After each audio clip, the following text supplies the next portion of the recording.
The road into Brasov curled like a gray ribbon through the darkening mountains, and by the time Keanu Reeves and his friend Daniel reached the edge of town, the sky had turned the color of cold steel. Snow still clung to the distant peaks, but down here the air smelled of wet stone and pine. They had spent the entire day traveling planes, trains, and a final rented car that rattled whenever the road dipped, and both of them were running on little more than coffee and patience. They weren't here for fame, photos, or attention. In fact, that was the point. Keanu had chosen this small Romanian town because it promised quiet. No red carpets, no crowds. Just a few days of rest before heading on to the next project. The guest house he'd found online looked simple but warm wooden balconies, flower boxes, and a sign painted by hand that swayed gently in the evening wind. Daniel parked the car in front of the building and stretched, his back popping in protest. "If this place has hot soup and real beds, I might cry," he said, half joking. Keanu smiled faintly and grabbed his bag. The guest house looked inviting from the outside. Light spilled from the windows, and somewhere inside, a radio played a soft, old-fashioned tune. The door creaked as they pushed it open, and a small bell rang overhead. The lobby was narrow but cozy, with wooden walls and a faded rug that had probably seen decades of boots and suitcases. A few guests sat at a table near the window, talking in low voices. Behind the front desk stood the owner, a broad-shouldered man with tired eyes, flipping through a ledger. He looked up briefly, then back down again, as if the two newcomers were just another small inconvenience in a long day. "Good evening," Daniel said politely. "We have a reservation. 2 nights." The owner sighed, slowly closing the book, and studied them with a look that was more measuring than welcoming. His eyes lingered on their travel-worn clothes, the scuffed shoes, the unshaven faces that came from too many hours on the road. He said something in Romanian to one of the guests, who glanced over and smirked before turning away. Keanu felt a familiar, quiet tension settle in his chest, the kind that came when a room decided who you were before you'd said much at all. "Room is not ready," he said. "You wait?" Trying to keep his voice calm. "The check-in time." "You wait," the owner repeated, sharper now. Their bags were taken without care and set down near the door, one of them tipping over. No apology followed. The guests by the window whispered again, and Keanu caught a few glances that felt less curious and more judgmental. He didn't say anything. He just looked around the small lobby, the warm lights, the old wood, the place that was supposed to be a quiet refuge, and felt the first crack in the peaceful trip he'd imagined. Sometimes, he knew, the hardest journeys didn't start on the road. They started the moment you walked into a room and realized you weren't welcome. The waiting stretched longer than it should have. At first, Keanu and Daniel stood near the door, trying not to take up too much space, their coats still on, their bags sitting where they'd been dropped. The warmth of the lobby began to feel less comforting and more suffocating. The radio had been turned off, replaced by the low murmur of the other guests and the occasional scrape of a chair against the floor. 10 minutes passed, then 20. Daniel checked his watch and walked back to the front desk. "Excuse me," he said, keeping his voice polite. "Could you tell us how much longer it'll be? We're really exhausted." The owner didn't look up right away. He kept writing something in the ledger, his pen moving slowly, deliberately. When he finally raised his eyes, there was irritation in them, as if Daniel had interrupted something far more important than 2 paying guests waiting for their room. "When it is ready, I tell you," he said. Daniel opened his mouth to reply, then stopped himself. He took a breath and nodded. "Okay. We'll wait." They went back to their spot, but the mood had shifted. One of the guests at the table laughed quietly and said something in Romanian that made the others grin. Keanu didn't understand the words, but he understood the tone. It was the kind that didn't bother to hide its edge. A few minutes later, a staff member came down the stairs carrying fresh linens. She looked young, maybe in her early 20s, and she hesitated when she saw them, then glanced at the owner. He said something short and sharp to her, and she quickly looked away, her cheeks coloring as she hurried past. Daniel leaned closer to Keanu. "I don't like this," he murmured. "It feel off." Keanu nodded slightly. He'd been in enough places around the world to recognize the feeling. It wasn't about language or culture. It was about being judged before you were known, about being placed in a box you never agreed to step into. When the owner finally spoke again, it wasn't to invite them to their room. "You," he said, pointing at their bags. "Careful," he said coldly. "If you break something, you pay." Keanu felt a flicker of anger, quick and hot, but he pushed it down. He straightened up and looked at the owner. "We're just asking to be treated with a little respect," he said quietly. For a moment, the room went still. The owner's eyes narrowed. "Respect is earned," he replied. The words hung in the air like a challenge. Daniel clenched his jaw. The lobby that had seemed cozy an hour ago now felt hostile. Every glance another small cut. They hadn't raised their voices. They hadn't caused trouble. And yet, somehow, they were being treated like they didn't belong there at all. Keanu picked up the second bag and moved it aside without another word. But inside, he knew something had already gone wrong. This wasn't just about a room not being ready anymore. It was about dignity and about how quickly a simple night's stay could turn into something far more bitter.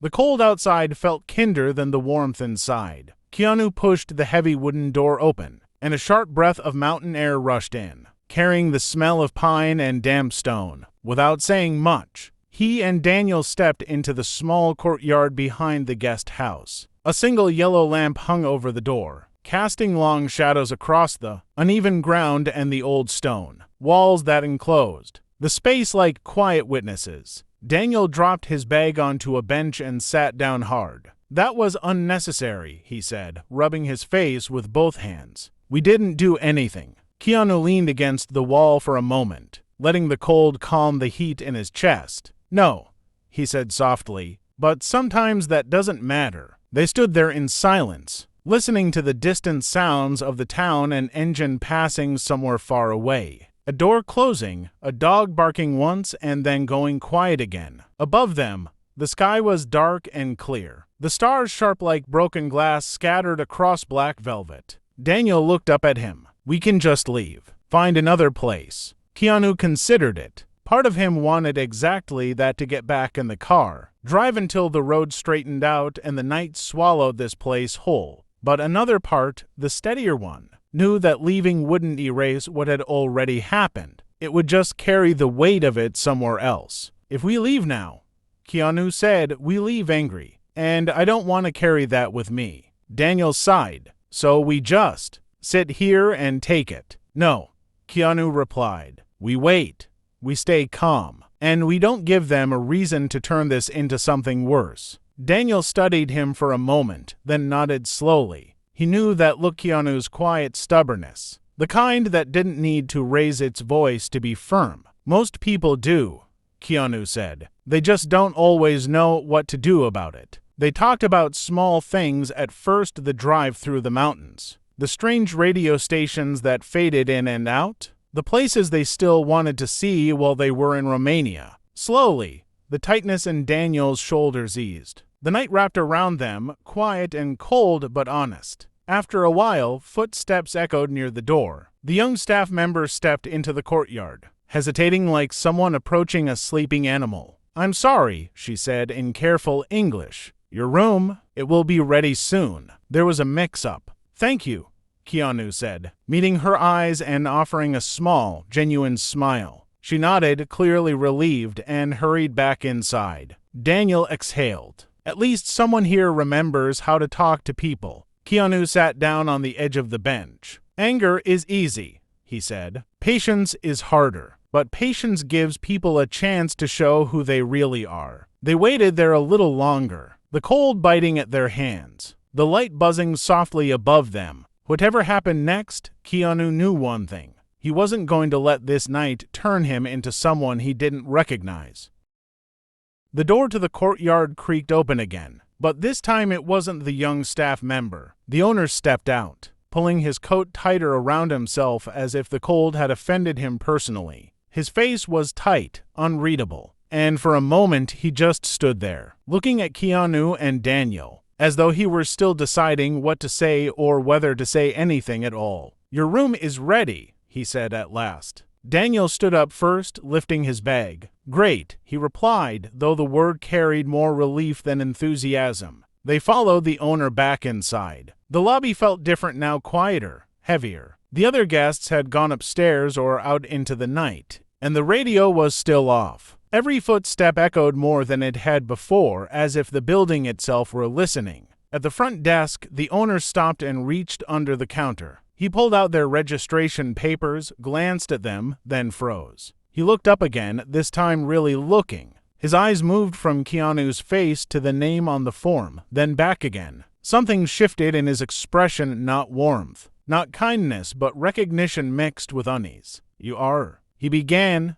then stopped. Keanu waited, saying nothing. The young staff member appeared from the hallway, holding a stack of towels. She saw the owner's face, then the paper in his hand, and her eyes widened slightly. She looked at Keanu, then back at the owner. "Yes," she said quietly. "I told you earlier. There are guests." The owner cleared his throat. The certainty he'd carried before seemed to drain out of him, leaving something closer to embarrassment behind. "I did not realize," he said slowly. "Realize what?" Daniel asked, unable to keep the edge out of his voice. The owner hesitated. "Who you were?" There it was. The simple, uncomfortable truth standing in the middle of the room. Keanu felt a familiar, tired irony settle in his chest. "And if you still didn't know?" he asked gently. "Would anything be different?" The question landed harder than an accusation. The young staff member shifted her weight. "It wasn't right," she said, her voice quiet but steady. "The way you were spoken to.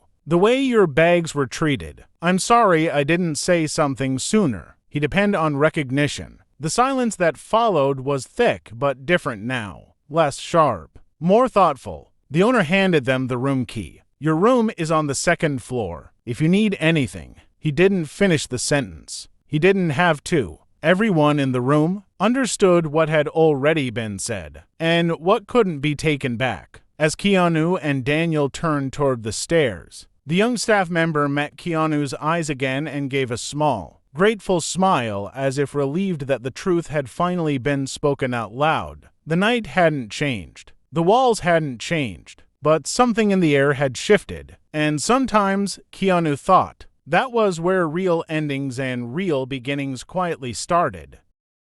Morning came softly, as if the mountains themselves were trying not to make a sound. Pale light slipped through the thin curtains of the small room, resting on the wooden floor and the edge of the bed. Keanu was already awake, sitting by the window with a cup of coffee he hadn't really tasted. The night had been quiet but not restful. Some thoughts stayed awake even when the body finally slept. Daniel stretched and sat up, looking around the room. "So," he said, "we survived." Keanu smiled faintly. "We did." They packed without rushing. The room was simple, clean, warm, and nothing like the tension that had filled the lobby the night before. That contrast made the memory of it all feel even stranger, like it belonged to another place, another version of the same building. Downstairs, the guest house was calm. The morning air carried the smell of bread and coffee. A couple of guests sat near the window, speaking quietly. The young staff member stood behind the counter, arranging keys. When she saw them, she straightened.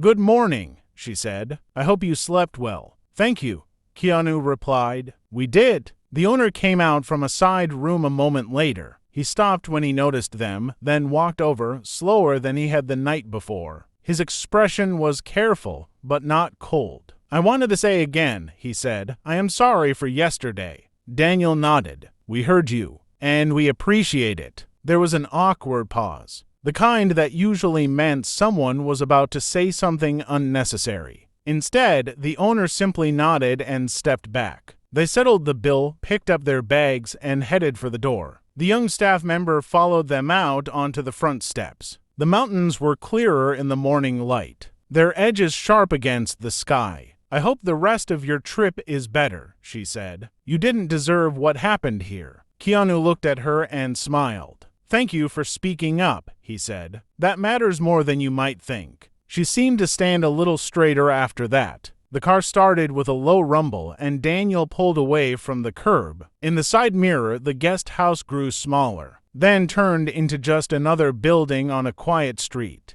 For a while, they drove in silence. "You know," Daniel said eventually, "we could have made a big deal out of it." Keanu nodded. "We still could, but I don't think that would leave us any lighter." The road opened up ahead of them, winding back into the mountains. The air felt cleaner. The weight of the night before began to loosen, not because it had been forgotten, but because it had been carried and then set down. Some places taught you comfort, others taught you patience, and a few, Keanu thought, taught you something more important: how to leave with your dignity intact, and how to keep moving forward without letting bitterness choose the direction. The guest house disappeared behind a bend in the road. The journey didn't.